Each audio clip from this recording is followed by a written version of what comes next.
ہم نے داؤد کو سلیمان عطا کیے، بہت خوب بندے تھے اور وہ اللہ کی طرف بہت رجوع کرنے والے تھے۔ جب ان کے سامنے شام کو اصیل گھوڑے پیش کیے گئے تو کہنے لگے کہ میں نے اپنے پروردگار کی یاد سے غافل ہو کر مال کی محبت اختیار کی، یہاں تک کہ آفتاب پردے میں چھپ گیا۔ بولے کہ ان کو میرے پاس واپس لاؤ۔ پھر ان کی ٹانگوں اور گردنوں پر ہاتھ پھیرنے لگے، اور ہم نے سلیمان کی آزمائش کی اور ان کے تخت پر ایک دھڑ سا ڈال دیا۔ پھر انہوں نے اللہ کی طرف رجوع کی اور دعا کی کہ اے پروردگار مجھے معاف فرما اور مجھ کو ایسی بادشاہی عطا فرما کہ میرے بعد کسی کو شایع نہ ہو، بے شک تو سب کچھ عطا فرمانے والا ہے۔ پھر ہم نے ہوا کو ان کے زیر فرمان کر دیا کہ جہاں وہ پہنچنا چاہتے ان کے حکم سے نرم نرم چلنے لگتی، اور جنوں کو بھی ان کے زیر فرمان کیا۔ یہ سب عمارتیں بنانے والے اور غوطہ مارنے والے تھے، اور کچھ دوسروں کو بھی جو زنجیروں میں جکڑے ہوئے تھے۔ ہم نے کہا یہ ہماری بخشش ہے، چاہو تو احسان کرو یا رکھ چھوڑو، تم سے کچھ حساب نہیں ہے، اور بے شک ان کے لیے ہمارے ہاں قرب اور عمدہ ٹھکانہ ہے۔ اور ہمارے بندے ایوب کو یاد کرو جب انہوں نے اپنے رب کو پکارا اور کہا کہ شیطان نے مجھ کو ایذا اور تکلیف دے رکھی ہے۔ ہم نے کہا کہ زمین پر لات مارو، دیکھو یہ چشمہ نکل آیا، نہانے کو ٹھنڈا پانی اور پینے کو بھی، اور ہم نے ان کو اہل و عیال اور ان کے ساتھ اتنے ہی اور بخشے۔ یہ ہماری طرف سے رحمت اور عقل والوں کے لیے نصیحت تھی۔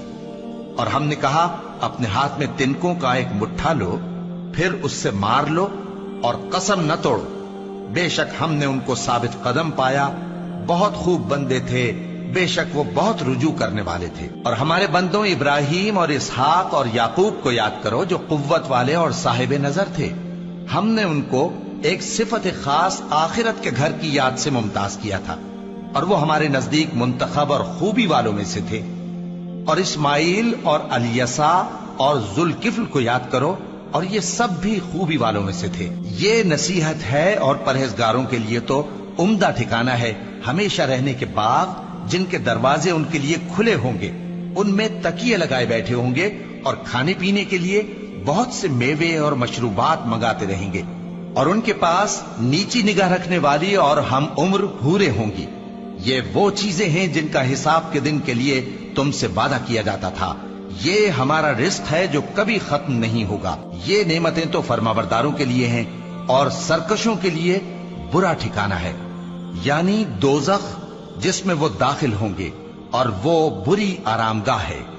یہ کھولتا ہوا گرم پانی اور پیپ ہے، اب اس کے مزے چکھیں، اور اسی طرح کے اور بہت سے عذاب ہوں گے۔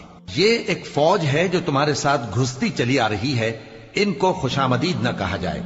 یہ دوزخ میں جانے والے ہیں، کہیں گے بلکہ تمہیں کو خوشامدید نہ کہا جائے، تمہیں تو یہ بلا ہمارے سامنے لائے ہو، سو یہ برا ٹھکانہ ہے۔ وہ کہیں گے اے پروردگار جو اس کو ہمارے سامنے لایا ہے اس کو دوزخ میں دگنا عذاب دے، اور کہیں گے کیا سبب ہے کہ یہاں ہم ان لوگوں کو نہیں دیکھتے جن کو ہم بروں میں شمار کرتے تھے؟ کیا ہم نے ان سے ٹھٹھا کیا ہے یا ہماری آنکھیں ان کی طرف سے پھر گئی ہیں؟ بے شک یہ اہل دوزخ کا جھگڑنا برحق ہے۔ کہہ دو کہ میں تو صرف خبردار کرنے والا ہوں، اور اللہ اکیلے اور غالب کے سوا کوئی معبود نہیں۔ جو آسمانوں اور زمین اور جو مخلوق ان میں ہے سب کا مالک ہے، غالب ہے، بخشنے والا۔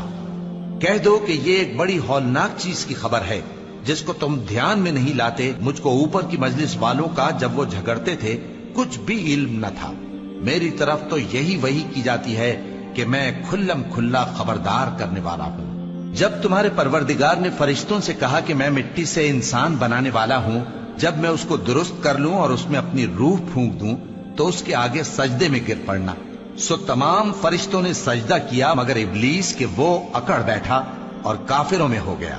اللہ نے فرمایا کہ اے ابلیس، جس شخص کو میں نے اپنے ہاتھوں سے بنایا اس کے آگے سجدہ کرنے سے تجھے کس چیز نے منع کیا؟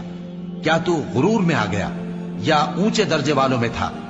بولا کہ میں اس سے بہتر ہوں کہ تو نے مجھ کو آگ سے پیدا کیا اور اسے مٹی سے بنایا۔